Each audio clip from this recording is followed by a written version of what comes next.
So putting Dirty Jew in a Super Bowl commercial not crazy to y'all? Like, what? Man, ain't nobody in school going around calling nobody a dirty Jew. Like, what are we talking about here? That never happened. Like, that kid put that posted on his. Putting Dirty Jew in a Super Bowl commercial is insane. When I saw that on my screen, I was like, whoa, what am I watching here? Did they really think they cooked with that? That shit fucking backfired. That was terrible. I don't even understand what the point of the well, okay, I guess I understand. I just feel like they completely failed with the mission because I know that was supposed to bring like bullying awareness, but I laughed. And then the black dude in it saying he knows how it feels during Black History Month is crazy. Like, nah, bro. Take that one back up to the drawing board. Like, I get what they're trying to do. I believe in the, like, you know what I'm saying? I don't want to spread hate either, but I just don't think that was the way to do it. I don't think that was the way to accomplish whatever they was trying to accomplish. What bullies are writing Dirty Jew on kids' backpacks? Like, that does not happen. I don't know, bro. That shit is frying the fuck out of me. This world gets crazier every day. Dirty Jew was a wild choice for a Super Bowl commercial. Like, wow. They just came right out the gate with that one.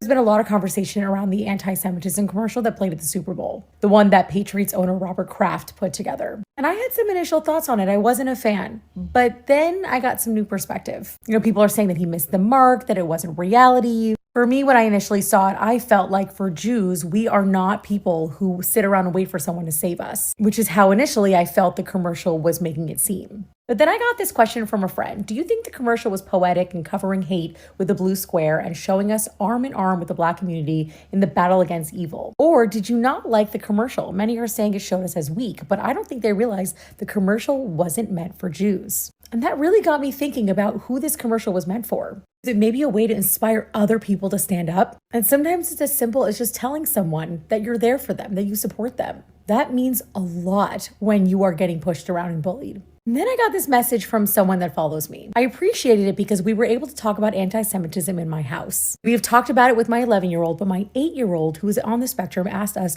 what anti-Semitism was, and we were able to start that conversation. For him, the visual of that commercial helped. It was a conversation starter, and for some, that's where it has to start. So what do you guys think? And one final thought. Originally, I was like, oh my gosh, I can't believe that Robert Kraft would spend $15 million on this ad. That money could go to education. And then I found out that Robert Kraft has donated a lot of money to Jewish education. And it's just a reminder that we see where people spend their money sometimes, but we don't know where people spend all of their money. And someone like Robert Kraft doesn't have to announce everywhere that he's making donations. None of us have to make those announcements, but it doesn't mean that they're not happening.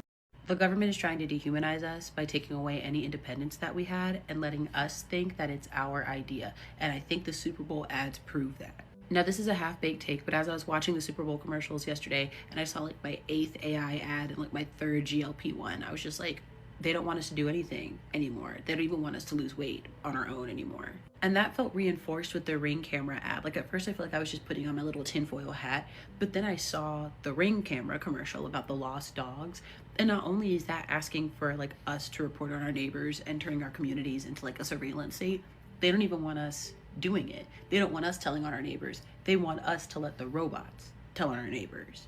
And something so sinister kind of washed over me, and I know this is still a very tinfoil hat of me, but it's like they don't even want us to be evil anymore. They don't want us to be depressed and self-hating anymore. They don't want us to be anything anymore but like little cogs in the work machine. Like all of the ads are trying to give us an ED so that the magic little pill can fix the ED. Meanwhile, that magic little pill just keeps us from feeling hungry so that we don't notice that they're starving us the whole time. ChatGPT, Claude, Gemini, and Copilot are doing all of our thinking for us, literally as much as it possibly can, so that our brains literally rot inside of our heads, and then all we're left to do is the manual labor that the AI can't do. Meanwhile, it's literally making us too stupid to notice the propaganda right in our faces, literally smacking us across the eyeballs with it, so that we just become complacent with the way that things are. We have to trust the government to guide us because we're not smart enough to know any better anymore. And those are the only ads that we saw the whole Super Bowl because they already had all the money, but where were they getting the money from in the first place? They're stripping us of the very things that make us humans, so that we have nothing left but mindless complacency while they go around terrorizing communities and stealing little kids in the night. That blue square Super Bowl ad made me roll my eyes so hard it hurt. Because not only was it funded by a Zionist billionaire, like how dare you virtue signal to me, to anybody, ever. But also, this is what people consider heartwarming, huh? Like, I'm not gonna lie, when I saw it, I kind of chuckled because it's perfectly symbolic. billionaires, and even people who fight for social justice expect black people to do the work. They expect us to be the attack dog, to do the emotional labor, or to just stand there and be a token of virtue. They weaponize our identity and our history. And I'm just gonna go ahead and say the part that I think a lot of people are too scared to say, but I'm sick of y'all comparing y'all struggles to ours. And that goes for everybody non-black. Like, yes, our struggles are interconnected because of the white supremacist capitalists who have commodified our very existence. But there are levels to this. In the ad, it says 2 out of every 3 Jewish teenagers will experience anti-Semitism, and I don't doubt that. But if the baseline of this prejudice is slurs, I'm going to go ahead and say that every single black teenager will experience anti-blackness by the time they graduate high school. How many black boys are labeled YN simply for wearing a hoodie? How many black teenagers have to walk the hallways and hear the N-word being used casually amongst non-black students? Anti-blackness is ever persistent, and that's because unlike religion or sexuality, it's not something you can hide. I can count the amount of times I've heard the phrase dirty on my hands. That's still too many, but it's incomparable. And I can take it further. What systematic challenges do Jewish teenagers face in comparison to black teenagers? They aren't demonized, criminalized, or incarcerated even half as much. So when the black boy in the ad said, "I understand," no, he overstands. Why is he the one reaching out? Where have you been? You didn't see us until them people made you put your head down. That ad is perfectly symbolic for the wrong reasons. During Black History Month? Are we serious? During Black History Month? Why did I just see that Jewish ad come up on my For You page? Are we serious?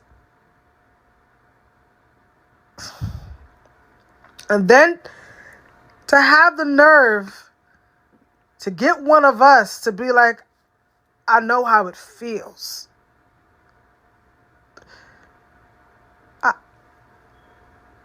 It's like, and no one says dirty Jew. Like, who says that? No one says that. No one's walking around here in America saying dirty Jews. Who is saying that? Come on now, man. That was really unrealistic. Like, like, out of all the commercials, bro. This is why we doing jingle TikTok, because we giving you ideas, because that was not it. That was not it. Let's talk about the End Jew Hatred Blue Square Super Bowl ad. I think that it was very well intentioned, but it was not well executed. And here's why. I want to give credit where credit is due. I do think it's very commendable that Robert Kraft and the people who made this ad are speaking about anti-Semitism during the Super Bowl. I think that's very important, and it is something that needs to be discussed. But it missed the mark for a couple of reasons, and here's why. Number one, although Robert Kraft is an adorable, he looks like he could be your Saba, my Shayla, like, love it, but, and I don't mean this in an ageist way, I just think that it was executed by older people like elder Gen X or even boomers who are not chronically online. The ad features a young Jewish kid walking through the halls of his high school. He's probably elder Gen Alpha or a young Gen Z kid, and a kid slaps a post-it on his back that says "Dirty Jew." Gen Z are not using the term "dirty Jew" as an insult against Jewish people. They are using the term Zionist, Zio-Nazi, Zio. Dirty Jew is not the way that young people are using slurs against Jewish people. It's just not. And I think that if it really wanted to be effective, it should have addressed that whole aspect. They're not calling us Jews anymore, they're calling us Zionists as a direct result of a post-October 7th rise in anti-Semitism. And that has to be addressed head on, or campaigns like this will never be effective. Also, didn't we already do the blue square thing years ago in like 2021? And that was also kind of an embarrassing flop. it also portrays the Jewish kid in the video like as if he's this weak, defenseless Jew, and I don't like that at all. And it almost makes it seem like Jews need someone bigger and stronger to come and protect them, like the kid who comes and stands up for him does.